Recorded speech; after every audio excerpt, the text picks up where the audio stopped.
A tree doesn't grow where it's hard and thick, does it? It goes where it's soft and green and vulnerable. So vulnerability is absolutely essential for growth.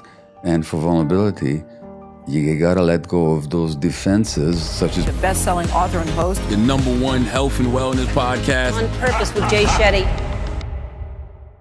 Hey everyone, welcome back to On Purpose, the #1 health podcast in the world. Thanks to each and every one of you that come back every week to listen, learn, and grow. Now, I know that if you're listening right now, you're here because you want to improve your mental, emotional, physical, and spiritual well-being. I know that you're trying to heal from trauma, from stress, from pressure. You're trying to heal challenges you experienced early in childhood or ones that you're going through today. And it's my job and it's my duty and it's my honor and joy to introduce you to incredible people that I believe have answers, have insights, have helpful approaches to navigating the challenges we all experience. And today's guest is someone I have been so excited to speak to for a long time on Purpose. I hope this is not just his only time on the show. I hope this starts to become a regular guest on the show. I'm talking about none other than Dr. Gabor Mate, who's a celebrated speaker and best-selling author. He's highly sought after for his expertise on a range of topics such as addiction, stress, and childhood development. Dr. Mate has written several best-selling books, including the award-winning In the Realm of Hungry Ghosts, Close Encounters with Addiction, When the Body Says No, The Cost of Hidden Stress, and Scattered Minds, The Origins and Healing of Attention Deficit Disorder. Now, today we're talking about his new book called The Myth of Normal: Trauma, Illness, and Healing in a Toxic Culture. And we have the link to this in the notes. I want you to go and order this book right now. It is going to blow your mind. The insights of this individual about what we're going through as a culture and a society are going to be really powerful. So the book is called The Myth of Normal: Trauma, Illness, and Healing in a Toxic Culture. Please welcome to the show, Dr. Gabor Mate. Thank you so much for being here. well, it's such a pleasure to be here. Thank you. I love sitting down with people who are deeply immersed and obsessed with ideas and observing human behavior. I admire obsession deeply and admiration deeply, and I admire the ability to sit with something for a long enough time. But I want to start off broad and I want to move in deeper. And I think this is a question that me and my friends often talk about. I think we hear the word trauma more often these days. Yes. It's thrown around sometimes. Sometimes it's used effectively. Sometimes it's used in conversation around things that some people would perceive as small and insignificant. Sometimes it's used to describe life-defining things. In your words, how would you describe trauma? And why is it so misunderstood, even though it's so widespread? It's a deep question because, on the one hand, trauma is sometimes used somewhat loosely and promiscuously to refer to things that are not traumatic. So people will have a difficult experience and say, I was traumatized. No, they weren't. They just had a difficult experience. And as one of my colleagues points out, all trauma is stressful, but not every stress is traumatic. So sometimes people use the word to refer to difficult experiences, which is not the same as being traumatized. And on the other hand, where it really matters, which is in the area of health that you and I are both concerned in, whether it's physical or mental health, trauma is not understood nearly enough or used nearly enough.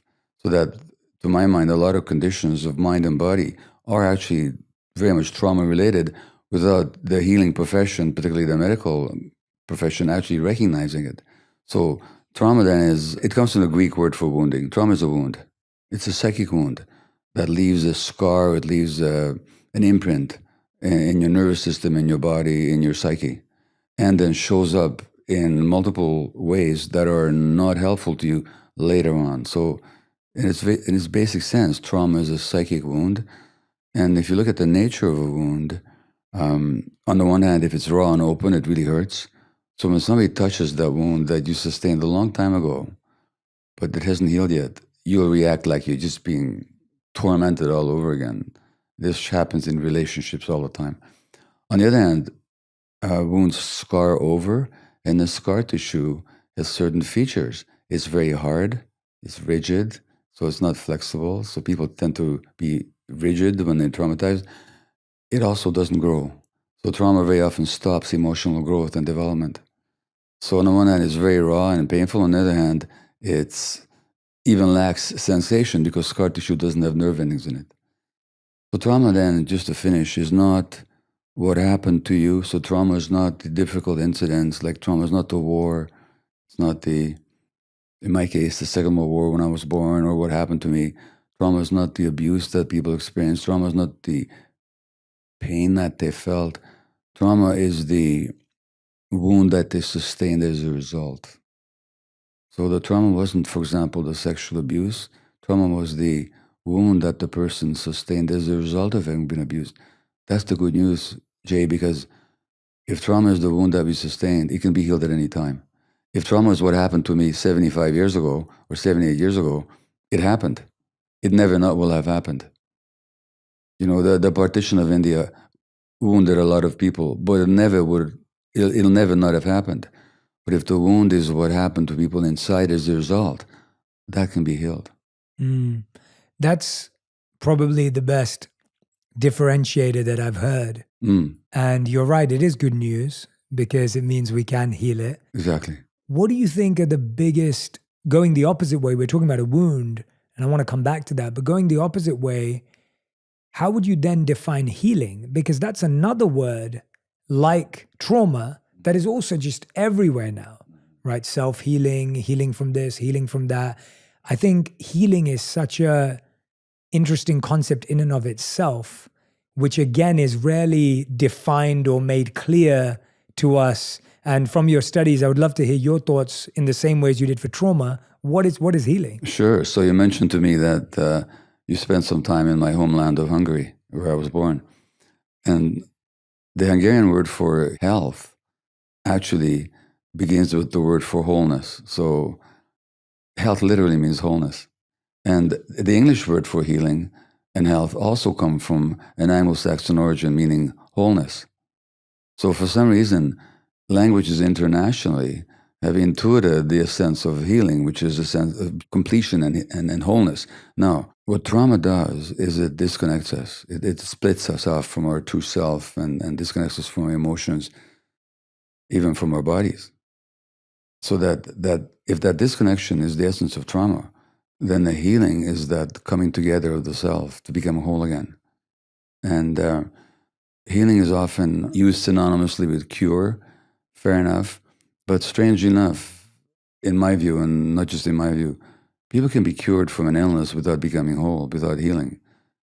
People sometimes also become healed without being cured. So in that sense, healing is not the absence of a physical illness, but it's the integrity of a person who's no longer split off from themselves. I think what we find is that trauma is so, as you said, a wound that is long lasting. It can often be that way. Yeah. But healing is a process that we want to happen now. Yeah. Or today. Yeah. Or tomorrow. Yeah. I'm intrigued by how does time, we've always heard time will heal, right? Like that's an old cliche. It won't. Yeah, right. So let's go back to the wound and talk about, is there any relationship between time and wounds or unhealed wounds?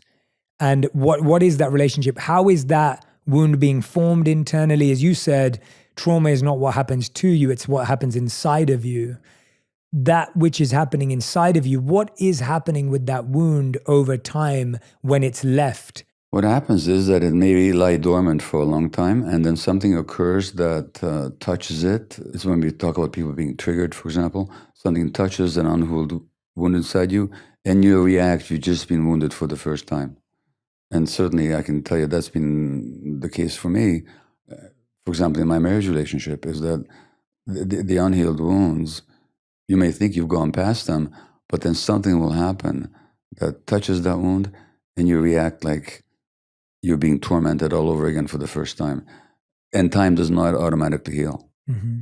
Time maybe scars it over, time maybe makes it less available to immediate memory, but should something happen to evoke it, it's going to show up in its full painful impact until you do some work to heal.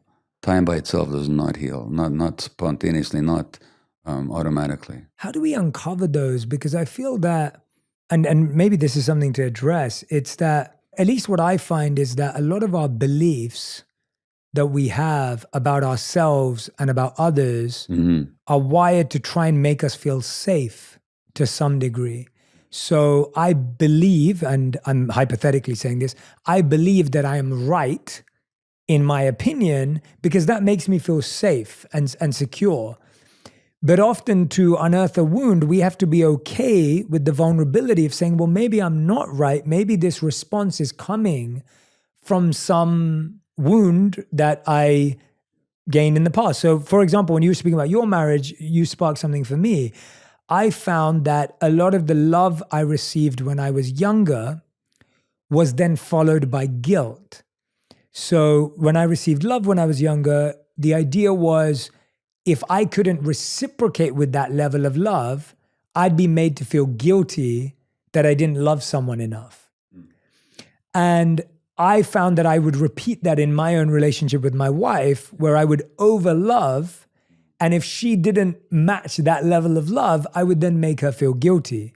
And it took me years to really discover that pattern. And that's just one tiny pattern. And whether that's trauma or a difficult experience is a different conversation. But the idea that spotting that pattern only came from me saying, well, maybe I'm wrong. Maybe me wanting to make someone feel guilty is not the right thing. How do we assess that? How do we gain the vulnerability in safety to create that future stability? Does that make sense? Well, it makes absolute sense because vulnerability itself is absolutely essential for growth. So vulnerability, the word itself comes from the Latin word vulnerare, to wound. So our vulnerability is our capacity to be wounded. Now, the reality is that as human beings, we're all vulnerable from conception until death. But when we're hurt in childhood and the vulnerability is too painful to bear, we will try and shut down our vulnerability, and for example, by being right. Because if I'm right, then I'm powerful and I can't be assailed anymore, you know? But when we do that, we stop growing. Everything in nature grows only where it's vulnerable. So a crustacean animal like a crab inside a hard shell, it can't grow. It has to molt and make itself very vulnerable to be able to grow. A tree doesn't grow where it's hard and thick, does it? It grows where it's soft and green and vulnerable. So vulnerability is absolutely essential for growth. And for vulnerability, you gotta let go of those defenses, such as being right, that you developed as a child in order to protect yourself from the pain. So that's why we talk about growing pains, because vulnerability is necessary for growth. Without vulnerability, there is no growth. Wow, what you just said, that is so beautiful. You just said vulnerability is our capacity to be wounded. That's what it means, literally. Yeah, that's an incredible definition of the word. I think we hear so many definitions of vulnerability, but that vulnerability, I'm just going to say that again. Everyone write that down. Vulnerability is our capacity to be wounded. How do we develop our capacity? So actually, let's go back to childhood. We'll come back to that. So if we go to childhood, what are the things happening currently that you perceive? And I know you talk about this in your new book, The Myth of Normal. By the way, everything we're talking about is in this incredible book, The Myth of Normal, Trauma, Illness, and Healing in a Toxic Culture. If you don't have it, please go and order it now. What is happening in our childhood, in society? I guess when you say things are not happening to us, there are still environmental impacts that are imprinting the potential for this wound to grow. What are some of those things that are distorting our development in unhealthy ways in childhood? There are two things. One is obvious, like when the children are mistreated, maltreated, abused, sexually, physically, emotionally, when there's violence in the family or a parent is caught up in addiction or where there's a rancorous divorce and a lot of conflict in the home, children are just wounded, period. But it's more insidious and more ubiquitous than that, because children have certain basic needs. Now, if you want to understand a zebra or a whale, where would you study those creatures? In a zoo or an aquarium or out there in nature? Same with human beings. So you have to actually look at what are the evolutionary determined needs of human beings as inculcated or instilled in us through our evolutionary history. And so we evolved with certain needs. There used to be this belief that children are what are called a tabula rasa, an empty slate. You can just write whatever you want on it, program the child in any way you want. That used to be the prevailing belief. It's not true. Children are born with not only just certain needs, but certain inherent expectations. So, to give an example, your lungs are an inherent expectation for oxygen because they developed in response to oxygen. If there'd be no oxygen in the environment, we'd have no lungs. In the same way with the human child, it has certain inherent expectations. And you can wound kids not just by maltreating them, but by not meeting those expectations. When I say expectation, I don't mean a conscious expectation. I mean an expectation inherent in the organism. So children need unconditional loving acceptance by multiple adult caregivers, which is how we evolved in hunter-gatherer groups and lived that way for millions and hundreds of thousands of years. Children have a need not to have to work to make the relationship with the parents work. So children need rest from having to struggle to make the relationship functional. So they don't have to be pretty or cute or compliant or clever or successful or any of that stuff. They just need to be, and they don't have to work at getting the parents to accept them. That's an essential need of the child.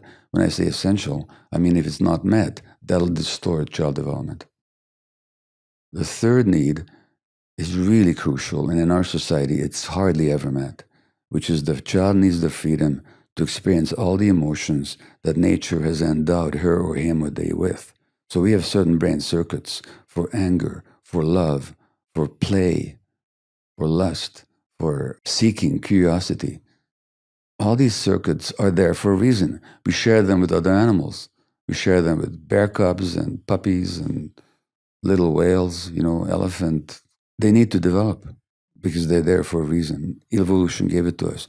In our society, parents are often advised and taught to suppress certain emotional experiences on the part of the child. That's a wound to the child, which distorts their development and has significant implications for health later on. The fourth essential need is free play out in nature.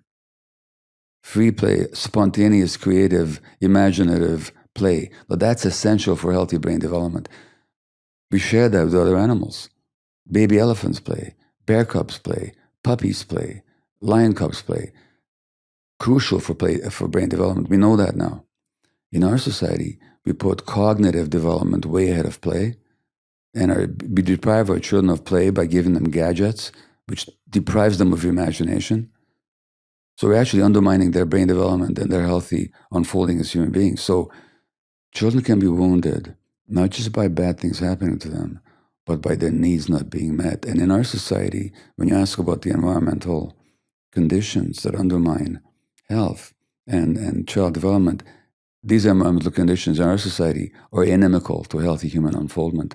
No wonder we have so many children in trouble with anxiety and ADHD and depression, and the rate of childhood suicide is going up, and the number of kids being medicated with heavy-duty medications, multiplicity of medications, is going up. Why? Because the conditions for healthy development are less and less available to them, not because parents don't love their kids, not because they're not trying to do their best, but because of the conditions under which parenting takes place in this society. Yeah, just to share some of those stats that are in the book that Dr. Maté is referring to, we have in 2019, more than 50 million Americans, over 20% of the US adults suffered an episode of mental illness. Rates of obesity, along with the multiple health risks it possesses, are going up in many countries, including Canada, Australia, and notably the United States, where over 30% of the adult population reach the criteria. And then this part, millions of North American children and youths are being medicated with stimulants, antidepressants, and even antipsychotic drugs whose long-term effects on the developing brain are yet to be established. So, you share all these insights and research and work. What I'm interested by is, let's say a child today is raised in that way. I find it fascinating that if you then migrate that child into the real world, and for everyone who's listening, I'm doing my quotation marks, like real world, they walk into this conditioned world that we currently have. If we almost raised a village of children in a, I don't know what the right word is, but I guess in a more natural way, but then they evolved and had to get a job and work in the world. How would they function? What would be your take on how they would do? Is there any research on that? Or what would be your thoughts about how they would deal with the then capitalist society that is drilled around results and performance and being beautiful or smart or cute? How would they react to that? That question actually has been studied to some degree, and they would not automatically buy into the values. So they may need to get a job, but they wouldn't identify themselves with the job. And they wouldn't judge themselves based on the external values of success. They would also enter the world with a sense of purpose. And I know purpose is very important to you. So a sense of purpose can only arise from us if we're in touch with our real selves.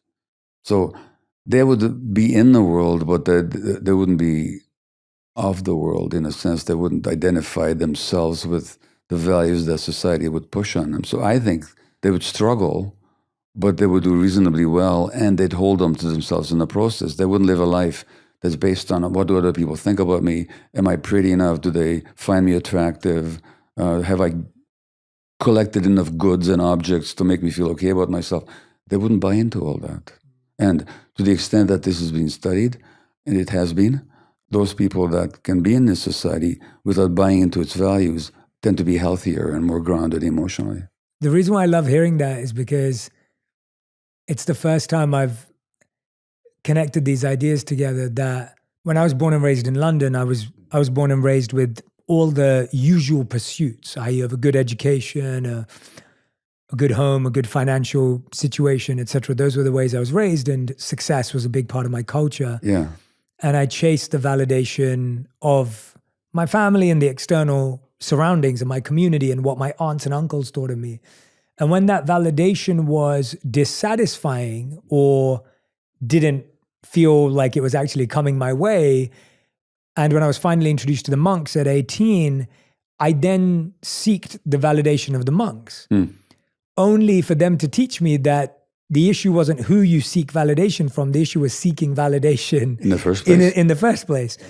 And so what you've just said to me is in 3 years, I got a crash course in what you're saying, where we spent more time in nature. Yeah. We were trained in unlearning the behaviors and habits that I'd developed for 21 years at the time. Yeah. And then when I came back into the world, the way you just described that is exactly how I felt. Like I almost felt like a new person coming back into the same world that I left with a completely different approach and a different map of how to navigate it.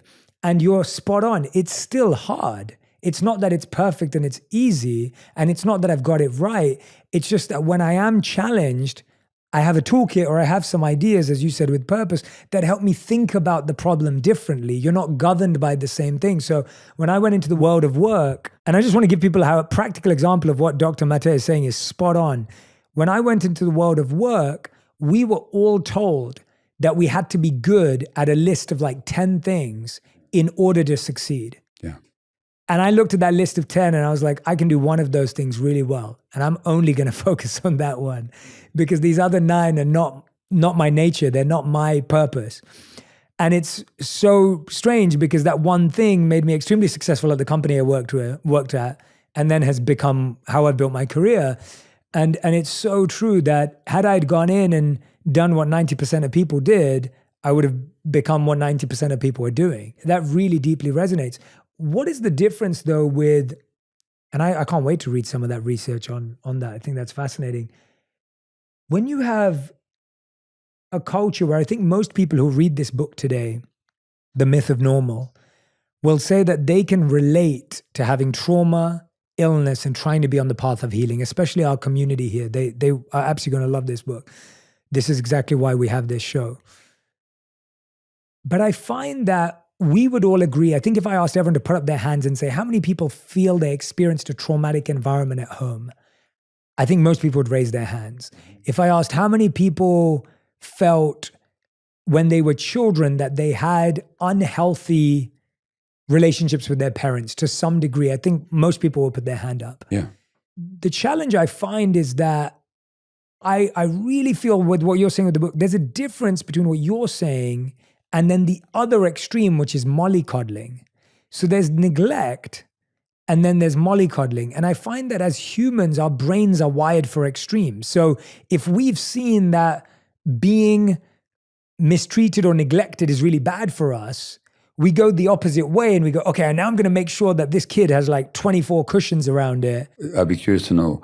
I like to answer that question because it's a very important one. Yeah. But I just want to know exactly what you mean by mollycoddling. What I see, and I'm talking about people that I know and people that will speak to me, is that anyone who had a tough childhood are then trying to create a scenario for their child where that child experiences no pain. They no longer respond to the child needs. They're coming from their own anxieties. Yes. So mollycoddling has got nothing to do with the child. It has to do with the anxieties of the parents. That kid is going to download the anxieties of the parents. So mollycoddle kids become very anxious and very scared and very ungrounded in themselves. On the other hand, it's not possible to love kids too much. In fact, there's a very interesting study where they looked at a large number of mothers and their infants in the early few months. And most mothers in this study were seen as really good mothers. And some were a bit distant and because of their own traumas, not as available. And a small group were seen as like super loving in how they doted over their infants, okay? 30 years later, they looked at these infants now as adults. The ones that were most emotionally grounded and healthy were the ones who received the super loving. So there's a difference between, you can't love a child too much. So the mollycoddling that you describe is not a child being loved too much. It's a child who has to endure the anxieties of the parents. And there's a very famous example in world history of someone whose parents wanted to protect him from suffering was the Buddha. He never saw death, he never saw illness, he never saw old age until he goes out and sees a dying person, sees a very poor person, a very ill person, a very old person. He realizes there's suffering in the world. So all the mollycoddling he received could not ultimately protect him from the awareness of pain and vulnerability. Although, if I talk about the Buddha, I also have to say that his own trauma is often not talked about because his mother died when he was a week old, or right after birth, didn't she? So even they tried to protect him, they couldn't. But so anyway, mollycoddling has got nothing to do with the needs of the child. Yeah, that's a great differentiator. It has to do with the unmet needs of the parents. And as soon as parents project their needs onto the child, they no longer see the child as they exist. They see their own anxieties, their fears, and their own fantasies. Naturally, that's going to hurt the child. Yeah, that's such a great differentiator. Again, it's a trauma response. It's a trauma response. Yeah, it's a trauma response. How and when should children, young adults be exposed to pain in order to develop their vulnerability? Like, as you said, the capacity to experience a wound. Like, how and when do we allow ourselves? What environment is required to allow ourselves to experience pain in a healthy way? Or is it just going to come anyway? It's the nature of life. There's no reason to deliberately expose children to pain because they're going to experience it. The question is, how do we support them when they do? You know why? Because their puppy's going to die. Because grandfather's going to die. Because some neighborhood friend won't want to play with them. Because they're not going to get the toy they wanted. Because some disappointment will happen. So pain is inevitable. But it doesn't have to become traumatic if the child is supported in experiencing the pain and moving past it. So we don't have to impose or bring pain into kids' life to train them. Life's going to do that. The question is, how are we to interact with them while they're enduring the pain? Yeah, and what would you say those are? Obviously, there's the love part, which you spoke about, but when a child is going through something like that, so let's talk about loss, because I think that's a big one, right? Like whether it's losing a parent or losing a puppy, as you said, or even if it's not losing a parent to death, it's losing a parent to a divorce. It's, for example, correct, yeah. So grief and loss doesn't have to mean end of life. It can be everything. Exactly. Or a loss of a country. What are the steps that someone should take in order to helps guide through anyone through loss, not just a child? Well, interestingly enough, when I spoke about these brain circuits that we share with other mammals for play and for loving and seeking, we also have a brain circuit for panic and grief. Why do we have that? because life brings loss. And so grief is essential for life, because grief is coming to terms with the fact that something is gone, is not going to come back. So when a child experiences grief, and I said that the need of the child is to be able to experience all the emotions. They need to be able to experience their grief as well. And it doesn't matter whether from adult eyes we see that loss as major or minor. It's a question of how is the child experiencing it. And for a small child, even what looks like small losses can be very painful. Well, then we don't make the child wrong for it. We don't say, get over it, there's nothing wrong. Think of all the other children who are suffering, all that kind of relativistic, shaming stuff. We say, oh, it really hurts, doesn't it? You really wish grandpa would be here with you. You really wish mom and dad weren't leaving each other. It hurts. In other words, you just validate their emotions. By doing so, you help them accept the loss, and you help them move through, and you help them learn that they can endure difficult emotions without having to falling to pieces. So we have a circuitry for grief in our brain, for grief in our brains. It needs to be allowed to do its work. I find that a lot of us today are reflecting on that inner child, right? Like that language is, again, more widespread today, or is growing. The idea of like, oh, we have this inner child who has this wound or this trauma. What do you find is the difference between analyzing and overanalyzing, or thinking and overthinking these experiences? And how would you define the difference? Because and I'm being very honest and vulnerable because it's the only way to have this conversation, really. Like, I often think about events in my life that happened that would be considered generally as either difficult experiences or as traumatic, right? They could be seen as either or. There are some of them that I've worked through myself, or with people that I trust, or with guides, and obviously through my monk life. There were things that I looked at and worked on. There are certain things that I don't feel a need, like I don't feel a desire to dive into. The question I'm asking is, should I dive into them, or is that considered overanalyzing and overthinking? And I ask that for everyone else who's listening to this, going, gosh, if I thought about everything that happened to me, I could be there for a while. What's your take on that? Well, first of all, in my world, there's no shoulds, okay? There are no shoulds, yeah. So I would never say to anybody, you should, because that itself is intrusive. So the question is whether it's helpful or not to delve into the past depends on what's happening with that individual. And if some of the effects of trauma, as we said earlier, is that the wounds of the past keep showing up in the present. So from my point of view, it's not so much about delving into the past and dwelling on the past, but on dealing with how the past is showing up in the present. What a psychologist friend of mine, Peter Levine, calls the tyranny of the past, where the past dominates my present reactions. It doesn't matter how many times I go back and think about my childhood story, that's not going to help me. What I have to deal with is what's happening in me right now at this very second, which is a shadow of the past. So thinking about it is not going to be of much help. What's going to help is to deal with the emotions that are arising now as a result of what happened, and how those emotions affect my life in the present moment. So it's not about the past, it's about the present. Yeah, so it's really about the choices we have now. Exactly, what's available to us now. Yeah, what's available to us now, because I feel like we didn't have a choice in the past because we were either too young or too incapable of making a choice. Exactly. But the choices that happen right now can transform everything. It is possible. Some people do make themselves into victims. They kind of identify with the victim role. All this stuff happened to me, and therefore I cannot do such and such, or I'm hurt and I'll never get over it. It's possible to identify with the victim role. It's even possible to identify with the survivor role. I'm a survivor. Well, no, that's not who you are. You survived, but who you are is much greater than that particular experience, and who you are is always much greater than your suffering. Yeah. And so it is possible for some people to identify with the suffering in the past to such a degree that they stop moving forward. Yes. I think you've just raised a really important component of all of this on a deeper level is that what we identify with, right? Even earlier, you were talking about people who would be raised in this hypothetical village we were talking about, but even through research, they won't identify with the values of a capitalist society. Yeah.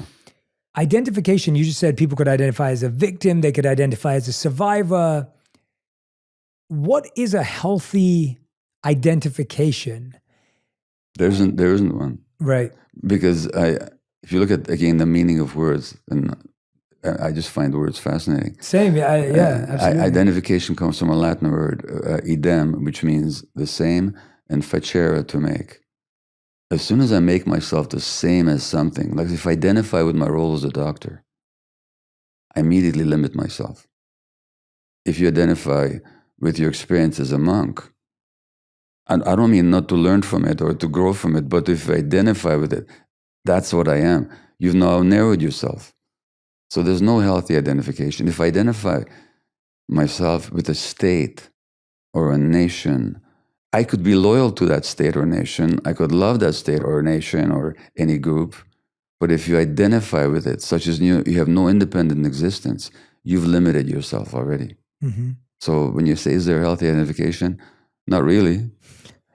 Isn't the challenge though that I think all of us are pursuing some sort of identification? Like that seems to be a massive human need. Like I support this football club, or I'm a fan of this band, or I'm a member of this car club, or I go to this shopping grocery store. Like I feel like we're all wanting to be members. Like that seems to be like a human need of wanting to be a member of a community, wanting to identify with something. It is a human need to belong, but can we belong without identifying to the point that we have no independent perspective? You know, in other words, can we be authentic? And I talk a lot about this tension between authenticity, being ourselves, and attachment, which is belonging. Ideally, we can both be authentic and belong. Yeah, I like but that kind of identification often leads to suffering. I mean, it's what the Buddhists call attachment, isn't it? And I'll give you an example. So you mentioned sports team. So in the you wouldn't know this, but in the 1950s, the Hungarian soccer team was the best in the world. We never lost. I love soccer, and I did not know. No, we went to Britain and we beat Britain 6-3 in Wembley Stadium. The first time that it was a. Sorry, Brit fans. Yeah, sorry, but there's and it was a huge national holiday in Hungary, and small country goes to mighty Britain and beats them at their own game, And the next year, the whole country was joyful, and it was still one of the great memories of my childhood. The next year, we're in the World Championships, and we're the heavy favorites because we haven't lost for years. And we meet the Germans in the final, and we lose 3-2. Yeah. National tragedy. I'm telling you, it still hurts. It's just a football game played on a pitch by 22 guys in 1954. So what, But when there's this over-identification, then that itself brings suffering. Now, yes, you can support your team. In Vancouver, British Columbia, where I live, it's a very peaceful place. But the Vancouver Canucks, which is the local hockey team, made it to the Stanley Cup Finals and they lost. There were riots in the streets. Why? Because people had over-identified. You can enjoy the team and be a sports fan, but the identification, that your joy or satisfaction depends on whether your team loses or wins, well, why? It doesn't matter. Yeah. I love that answer for many reasons, because I've had to go through the grief of letting go of past selves, adopting new selves, and then having to realize that none of those were me as my identification. So as you rightly said, when I took off the garbs of a monk, when I took off my robes, it was really tough because there was a part of my identity, especially at a young age, that was attached even to the outer covering.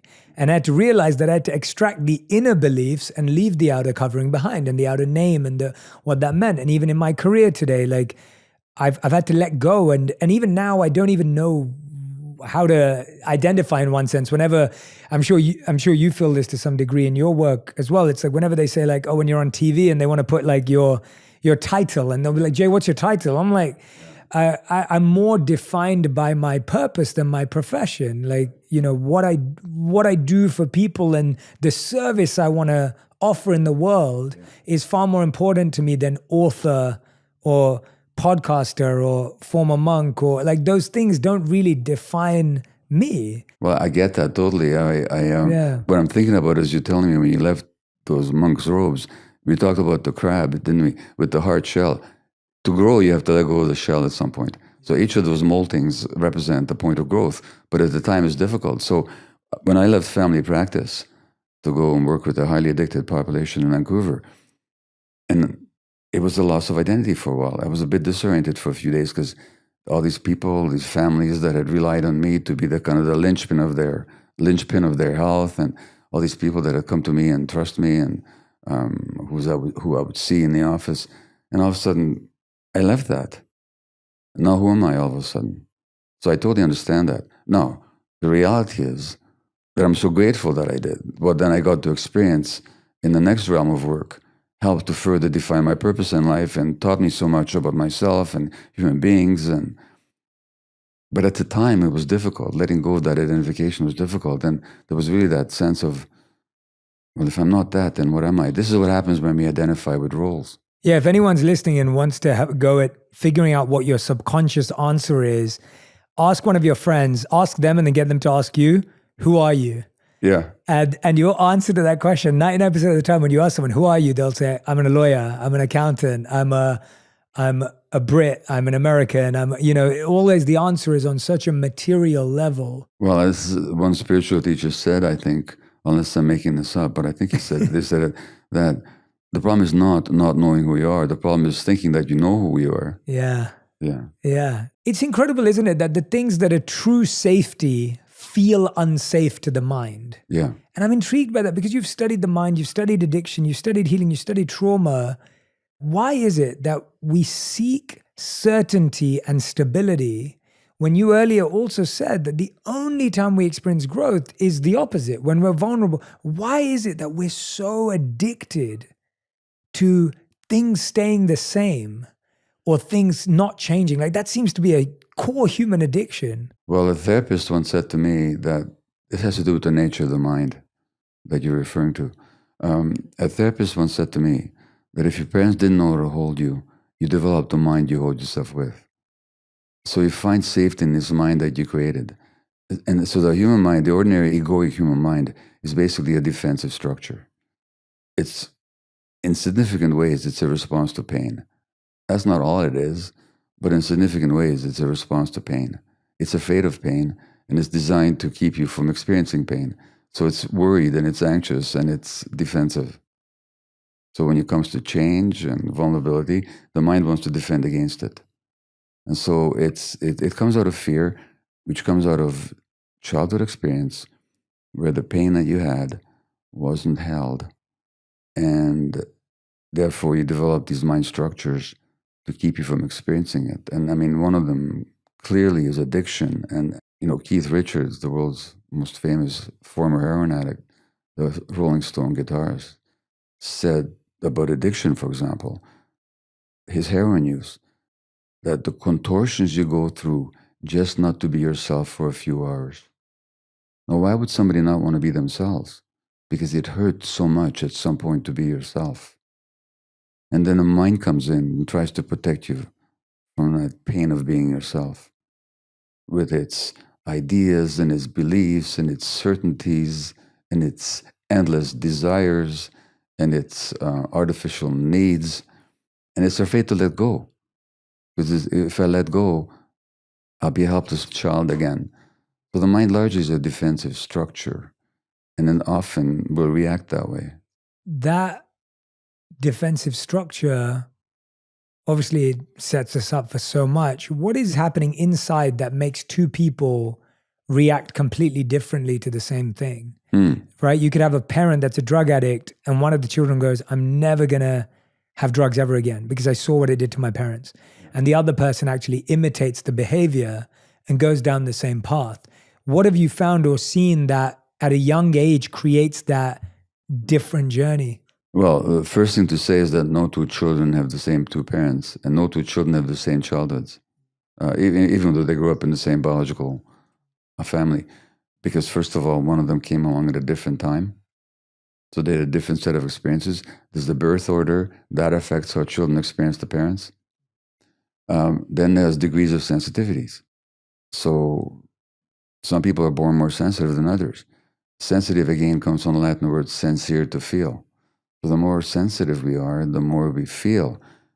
Given the right environment, a nourishing, supportive, grounded environment, that sensitive child just becomes an intuitive, a creator, an artist, an actor, a leader.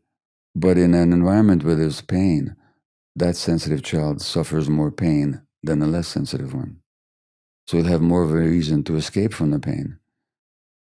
It's not so much that he imitates the behavior of the adult, it's that he takes the same escape route. And addictions are always, in my view at least, an escape route from pain. So it has to do with birth order, with family circumstances, degrees of sensitivity. Having said that, the other child who doesn't become an addict hasn't necessarily escaped. They just may have developed different coping mechanisms. They might have become one of these people that are going to make a big success in the world out of themselves, and they're never going to fail, and they have to be the best, and they're going to suffer too. They just might suffer in a different way. That sensitivity you're talking about is probably one of the biggest questions I get asked right now, and I want to ask it to you because I feel your experience could offer some real light on it. I feel people are experiencing so much sensitivity and empathy that they just can't stand the world we live in today. There are people like that. And I hear this again and again, where it's like, whether it's the political climate or the economic climate or their family have addictions or friends, like everything that you talk about in the book.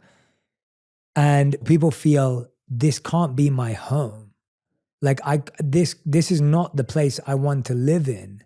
And so just as you were saying earlier, that someone may have the thought, I don't want to be myself or feel like myself for a few hours. People say, well, this doesn't feel like the world I want to live in. I'm sure you've met many people who've felt that way, seen that way, or maybe even talked that way. Have I met people? Let me tell you something. Or worked with people. I had an experience with ketamine a few years ago. This is a ketamine training for healers, and I was injected with ketamine. It was taking me where it was taking me, and all of a sudden I found myself screaming, I hate the world. That was good that it came out of me. So I totally know what you're talking. I'm just saying that personally, Yeah. I personally know what you're talking about. Okay, so here's the thing. I think a lot of that has to do with that, first of all, the world is getting more stressed. It's getting more split. Everybody sees that. It's getting more hostile in a lot of ways. It's getting less welcoming and more dangerous, more alienating. On the one hand, on the other hand, we're more and more alone with it. Isolation and loneliness are rising.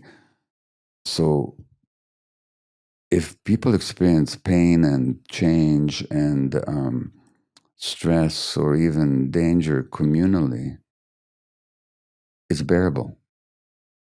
But when we're alone with it, it becomes less and less bearable. And so one of the major factors driving, I think, the sensitivity that you're describing is just how alone people feel, which is not how we're meant to be.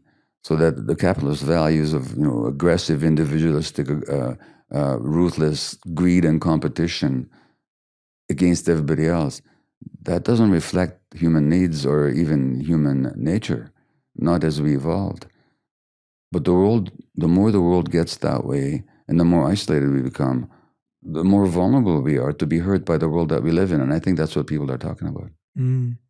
Yeah, I think one of the biggest things for me, I was really fortunate that the clients I coach and the people that I work with, I got to experience a lot of individuals who were vulnerable with me, but they experienced being lonely and successful.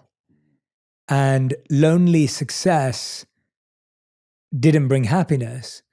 And I know that one thing that me and my wife are always talking about, especially because we're in a country where we don't have any family, we had to start from scratch in our friendship, work, and everything, was... I heard you say in a podcast of how important family is to your wife, for example. For my wife, it's huge. Like, her personal family is like everything to her. Like, that's her greatest value. But here we had to build our family. Yeah. And I think one of the things we constantly do is we try and make a concerted effort in order to cultivate and curate our community in LA. Hmm. And it's fascinating to me because, again, perception comes in where most people say to me, well, LA is a very shallow place. Like LA is a very fake place. And I'll say, well, I found some of my best friends here and incredible human beings. How much does that perception of a place or a space or a person actually also make us more lonely? Because I find sometimes that loneliness is created by perception. Like if we're scared of being vulnerable with someone, it's hard that someone will be vulnerable with us, right? So what do we need to do in order to build deeper relationships for healing and in this path that you're suggesting? Well, first of all, it occurs to me that loneliness is always perception. There's a difference between being alone and being lonely. Alone is just a fact and that we can embrace and make decisions about. Loneliness has got an emotional charge to it. And that's very much a matter of perception. You can be alone and not be lonely. And you can be surrounded by all kinds of people and be completely lonely. So that depends, how open am I? How vulnerable am I really willing to be? What defenses have I erected around myself to protect myself that keeps me from really contacting other people? So I think we unwittingly generate loneliness. There's also something else that happens, and you referred to this earlier. You talked about elders. So in our society, we don't talk about elders. We talk about the elderly. It's not the same. In our society that defines people so much in terms of their economic value, we tend to discard people that are not perceived as having economic value either as producers or consumers. So this society generates a lot of loneliness just because it's materialistic values. And in other functioning cultures, elders are not only they're respected, but they have a purpose. They have the wisdom, they have the experience, they have the vision, they have let go of a lot of the attachments that youth invariably engages with. So they have a lot to offer. So loneliness is also created in a society that has a very rigid and limited set of values. Yeah, I love the change in the language again of the elders and the elderly. And I always go back to that time in my life because it gave me so much. But growing up around people that were the same age, younger, older, and elder gave you so many different visions of life. And when I look back at my childhood or my young adulthood, I was constantly surrounded by people that were older than me, younger than me, much older than me and wiser than me. Yeah. And being able to have everyone's vantage point created a beautiful 360-degree picture of life. Yes. But most of today, we're only seeing 1 degree. If you spend time with only people your age, you're getting a very limited viewpoint of life versus if you're spending time with a much wider age range. And you tend to get a much less mature and rounded view of life. One of the books I helped to write, co-wrote, is called Hold On To Your Kids, Why Parents Need to Matter More Than Peers. And the point made in that book is precisely what you just articulated, which is that for so many people, their world begins and ends with their own age group, which is a developmental disaster. Because again, we evolved as creatures in touch with multiple people of multiple ages. And we've spent our time around people with multiple ages. When you isolate people by age, as this culture largely does, I mean, there's subgroups within subgroups within subcultures in a society, all based on very shallow identification with age. It just limits our development and limits our possibilities. And with that development, how do you see human nature? Do you see human nature as muddied, trying to become pure, or beginning at pure and then getting muddied and then trying to go back to pure? Like, how do you see that? Well, we do happen to have a chapter on human nature in this book, and pondering that same question that you just raised, I more or less come to the conclusion it's not that there's a definable human nature, not that you can say, because I mean, look, Buddha was a human being, Hitler was a human being. One is full of compassion and love and giving. The other is full of greed and aggression and hatred. They're both human beings, so how can you talk about a defined human nature? However, what I think we can say confidently, that there's a certain human potential based on human needs. If those needs are met, development will be healthy and those potentials will be realized. if those needs are frustrated, which they severely were in the case of, say, a Hitler, a terribly abused child, then what you get is the hatred and the rage and the murderous venom that characterize that personality. Now, when you couple that with political power, you see what happens. But that's not human nature. It's just human nature thwarted because the needs of that child were not met in a society that was completely incapable of meeting people's needs. In fact, totally abused them. So human nature to me is not a given. What we have is a human potential based on human needs. So if these needs are satisfied, we can be reasonably confident that people will be connected and generous. Most people want to be kind. I mean, it's interesting in a society, when somebody does something selfish or greedy, we say that's just human nature. Mm. Do we say that when somebody's kind or generous? Yeah, never. The educator Alfie Kohn points that out. And if you ask most people, when does your body feel more at ease? When do you experience more peace? When you're being kind and generous and giving authentically, not out of a sense of duty, but because that was just the impulse. Or when you're grasping and greedy, when is there more tension and more discomfort inside? So that should tell us something about our nature, that our nature wants to be aligned with connection and generosity and giving, because our bodies will tell us that. That is so true. That is so true. I mean, there is no time in life when you're bitter at someone or angry at someone that makes you feel good inside. Like it does, yeah, gut-wise too. I'm not just meaning in the heart space, but in all areas of your body, the tension, the stress, the holding, the tightening. But like we were talking about earlier, society's set up in a way for false identification and divisive identification, whether it be two sets of soccer fans who now hate each other or rioting, or whether it be, political parties, or whether it be businesses at war with each other, right? Like everything's set up in a way to get you to identify with something in order for you to be against something. Like that's what naturally ends up happening. Even schools, like I went to this school, you went to that school, we competed. Competition seems to be something that has been carefully crafted by capitalist society. And then when you see the rise of, and by the way, I love competition. So a healthy competition is great. So I'm not talking bad about competition, but it's interesting to see how, again, it's so hard to compete without identifying as that being your worth. Yeah. And that requires so much mental, spiritual strength, in my opinion, to be able to differentiate between identification and attachment. Well, it's really interesting because let's take the example of sports that you just mentioned. What do we call the people who participate in the sports? Do we call them players? What do we call the process that they're engaged in? We call it a game. But we don't treat it like players. We don't treat it like a game, because real games and real play has no agenda.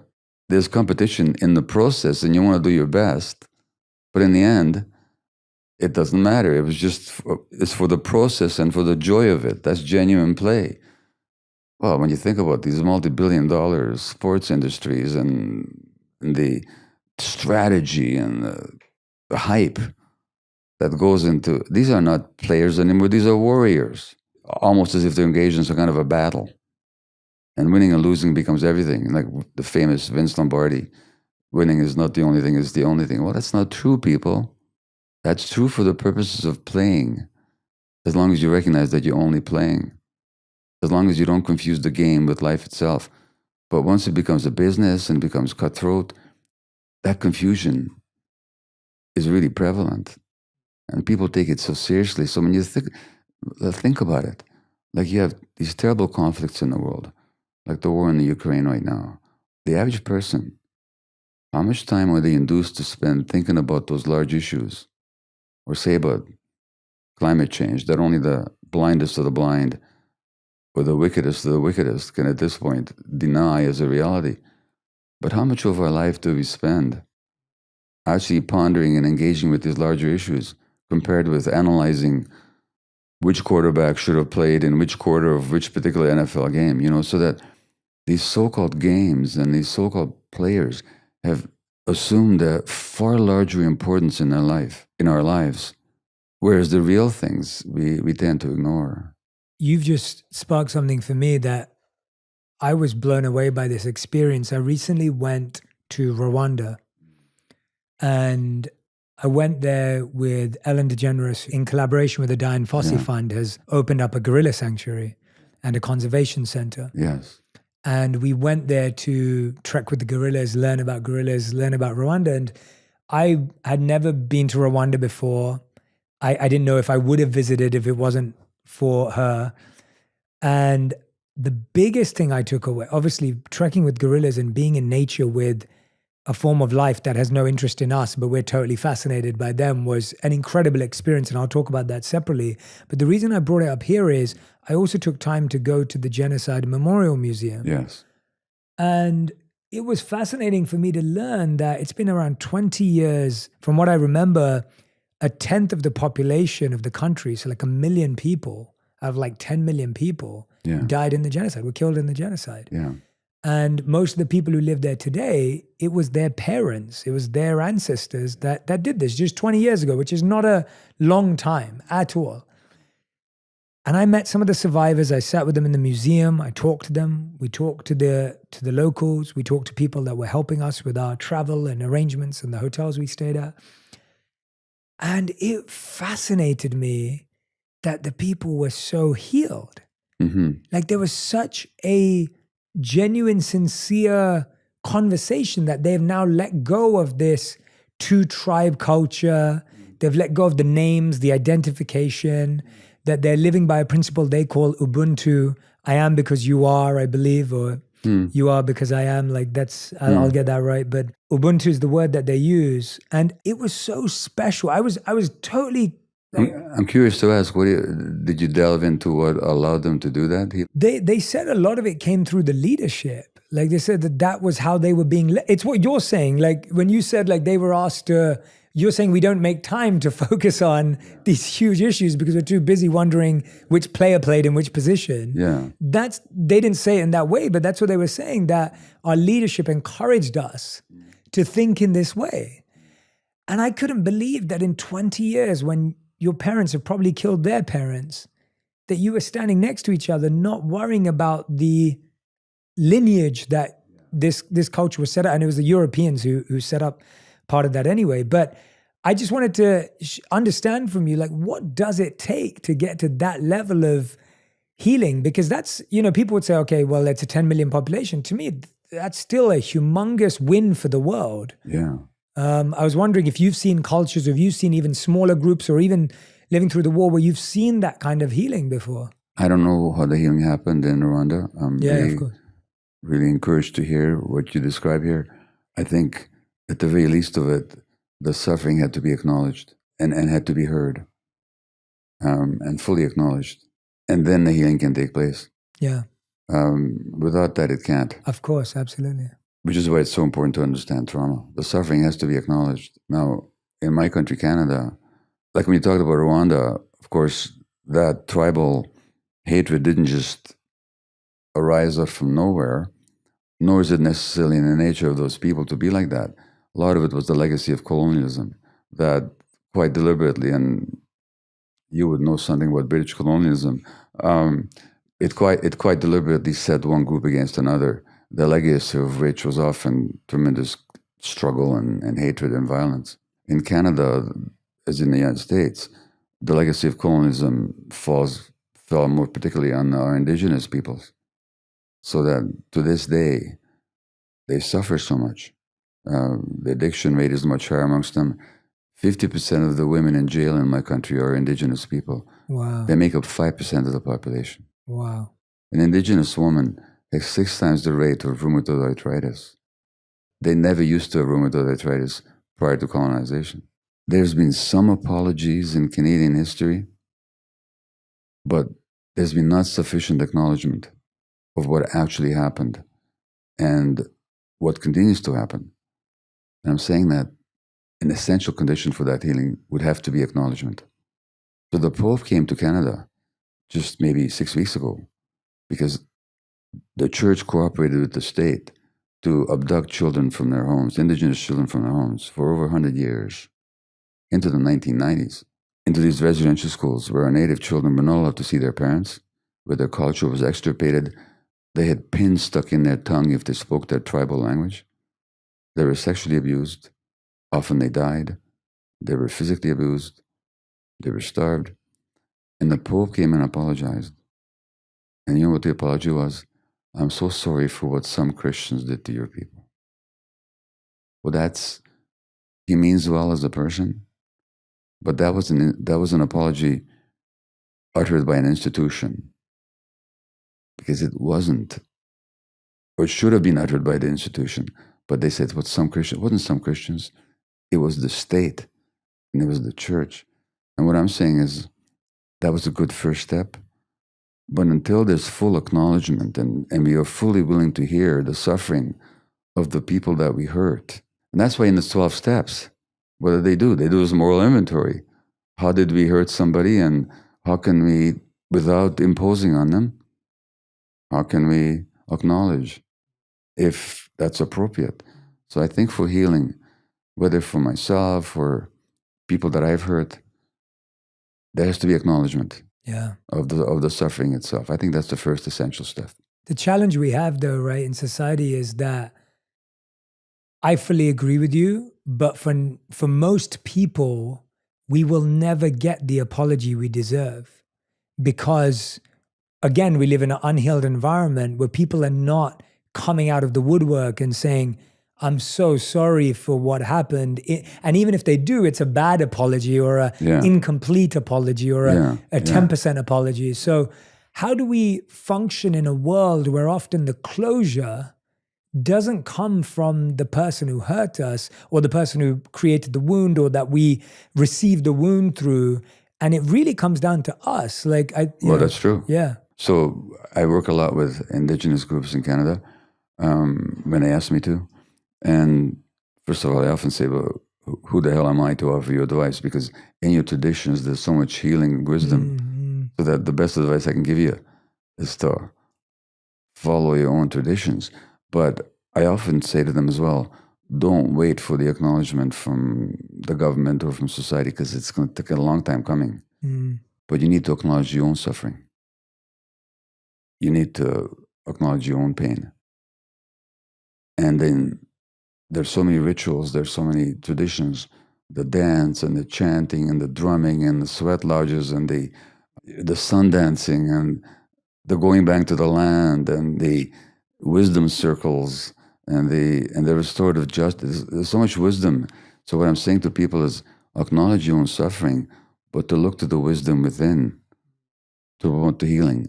And it's there. That wisdom to heal is inside cultures, inside peoples, and inside individuals as well. So we both have to acknowledge the suffering and not get stuck on it. Yeah. But then to look for the healing capacity within. Yeah. And you certainly can't wait for the world to... It's nice, but you can't wait for it. Otherwise, you're dependent on somebody else for your healing. Yeah. And I feel like when you're healing, most apologies are dissatisfying. Like when you're healed, and we'll talk about that, what that means, but I feel like when you're more along the process of healing, you can receive an apology, you can receive a vulnerable piece of information from someone who may have hurt you, but when you're in the thick of the healing process, I find that validation and apologies rarely really feel that good. And I'm saying that for myself. I know that when I've been in the thick of like working really hard in my life or trying to make something happen and someone says, yeah, you're doing great, it doesn't feel like anything because you almost feel you don't feel fully understood. I got that. It doesn't make sense, yeah. And even on the healing side. They're not quite seeing you. Yeah. And you don't feel seen. They don't feel seen. They're seeing some aspect of you. Yeah. But we need to be seen. That's a human need. There's a psychotherapist here in California called Edith Eger, EEG. Oh, yeah, absolutely. Yeah, I know Edith. Yeah. So I've read her book. Edith was on the same train, probably, or quite likely on the same train to Auschwitz that my grandparents were, along with her family. She's in her 90s now. She describes, because they came from the same town in southern Slovakia, northern Hungary. Her parents were killed in Auschwitz as were her grandparents. Edith describes in one of her books that she goes back to the Berghof, which is in the Bavarian Alps, where Hitler lived, to forgive Hitler. Wow. Which is not to say to make it okay what he did, but to release him from the cage that she kept inside her own heart, because that limited her. So the forgiveness wasn't, it's okay what you did. The forgiveness was, I wasn't going to hold this hatred and this resentment in me anymore, because it's limiting me. You know, so the work really is internal. Where do you see the connections between, you talked about the, you know, the practices and the healing of the indigenous people, etc. How much do you see a connection between spirituality and healing, and where has it gone right and where does it sometimes go wrong? So first of all, spirituality is one of these words that Again, gets thrown around. Yeah. gets thrown around. Who knows what somebody means when they talk about it? Yeah. So we can only talk about it in terms of what you mean by it and, Yes, and yes. what I mean by it. So yeah, I liked what you said, that there are ancient traditions Yeah, that focus heavily on inner healing. yeah, And I'll explain my challenge. The challenge I see is that often even these ancient timeless traditions have now become externalized and institutionalized. So they've lost their yeah. purity of the inner healing that's required. And they become commodified. Correct, right. Yeah, which is what will happen in a materialist society. Yeah. I spent time with some indigenous people earlier this year in a ceremony. What I was struck by is the deep, deep, deep connection with nature. In fact, even the connection is inadequate a word. I'm talking about unity. Like they just felt so alive to every blade of grass and every tree and the mountain that overlooked our ceremony and the bison that were in the field.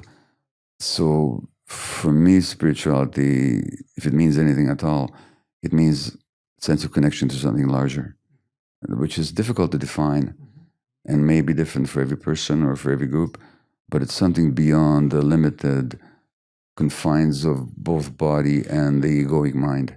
Now, I think that's our nature as human beings. I can't prove it, but that's my sense. Mm. And I think, and certainly when you talk about indigenous traditions, they talk about the medicine wheel, which is the quadrants involve our emotions and our physical bodies and our social relationships and our spiritual selves.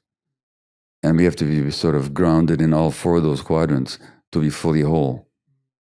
So I think there's something in that spirituality that is really essential to us.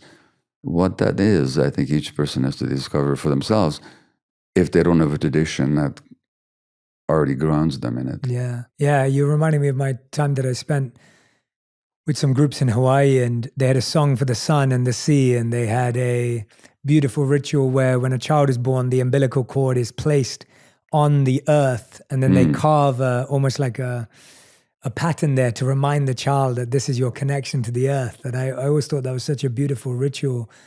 I was wondering whether you've seen or whether you've looked at all any aspects of reincarnation or past lives or trauma across lives or seen any connections or study in that space. I've had people talk to me about their experiences, and there's a rabbi I met once who told me that in ancient times he was a priest in Egypt. Wow. He was in no way a lunatic, or psychotic. He was a very grounded, lovely man, and he was convinced. My mind doesn't go there. I've read something about these traditions, the Tibetan tradition of the Bardo, and you probably know a lot more about it than I do, but I've not personally experienced it. And my mind, as I've experienced my mind so far, hasn't found a space for knowing what that really means. I understand it intellectually. Yes. But there's nothing in me resonates with it as far as I can recognize. Yeah. Now, maybe at some point I'll have some huge awakening, or maybe after I die there'll be a huge joke on me, saying, you didn't believe, buddy? Well, here it is. But frankly, right now, if you ask me, I'd say nothing in me goes there or even wants to. That's my truth. No, I appreciate that. Yeah, no. I always find it fascinating for people who study trauma, especially when you, as you said, that no child starts at a blank slate. They start with a makeup to some degree, and so that's why I was intrigued. But Dr. Mate, it's been so beautiful talking to you, because I feel like I get to ask you questions that I wouldn't often receive the answers and the quality of answers, the depth of answers that you can provide. I see you as a true elder, as a wise person in our society, and I respect you a lot for that. And well, thanks so much. I can tell you quite honestly that this is not an interview like I've ever had before. Thank you so much. No, well, thank you, and I hope this is the first of many.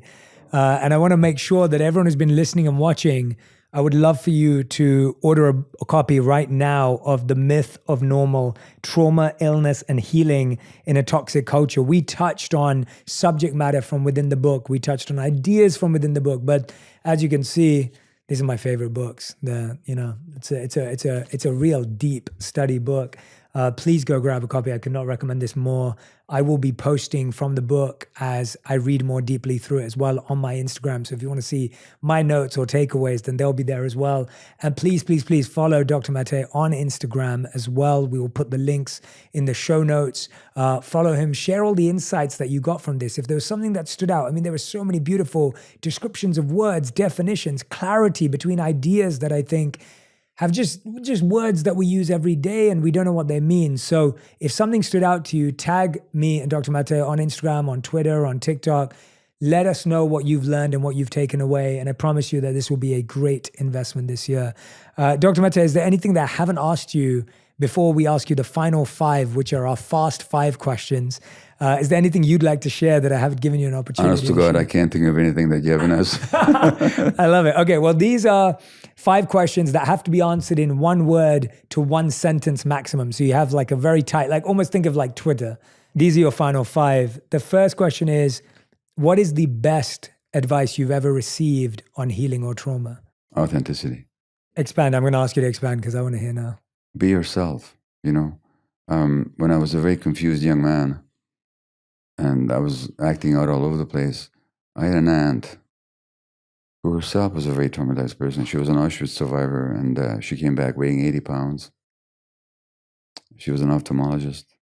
And she saw me being inauthentic and she sent me this passage from Hamlet, that famous phrase, "Unto yourself be true, and it follows us night to day that then thou canst be false to any man." So be true to yourself.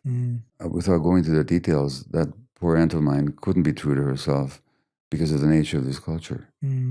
But that advice has always stayed with me. Yeah. So authenticity has been a major theme in my life. It's amazing. I love that. That's a great answer. Okay. Question number 2. What's the worst advice you've ever heard or received around trauma and healing? Is it okay if nothing comes up for me? Yeah, if you've never heard any bad advice, that's good. What is something that you once valued that you no longer value? This is almost true. What other people think of me. Yeah. I'd be lying if I said, but at the same time, I can do without it. So it's still there, but I'm not attached to it. Yeah. Question number 4. How would you define your current purpose in life? My purpose is that people are free from limitations of culture and also from the limitations of their own past and of their own minds, and also free politically. So my purpose is that people are free. It's beautiful. And 5th and final question. If you could create one law that everyone in the world had to follow, what would it be? One rule? One rule, one law, one principle that everyone in the world had to follow. If I was coercing and creating the impression that one had to do anything, that already would defeat its own purpose. Because as soon as somebody has to, it's almost like, just lean forward for a minute, would you? Yeah. And put out your hand. Yeah. What do you do as soon as they push on your hand? Resistance. You resist. So as soon as people sense that there's a had to, there's going to be resistance. So I'm going to decline answering that question. That's a great answer. We've never had that on the show. I love that answer. That's a brilliant answer. That's fantastic. I love the way you think. The Myth of Normal is out right now. Trauma, Illness, and Healing in a Toxic Culture. Dr. Gabor Mate. It's been an honor. Thank you so much. This has been so much fun, and we'll do it again. Absolutely. Thank you. Thank you. Thank you. If you want even more videos just like this one, make sure you subscribe and click on the boxes over here. I'm also excited to let you know that you can now get my book, Think Like a Monk, from thinklikeamonkbook.com. Check below in the description to make sure you order today.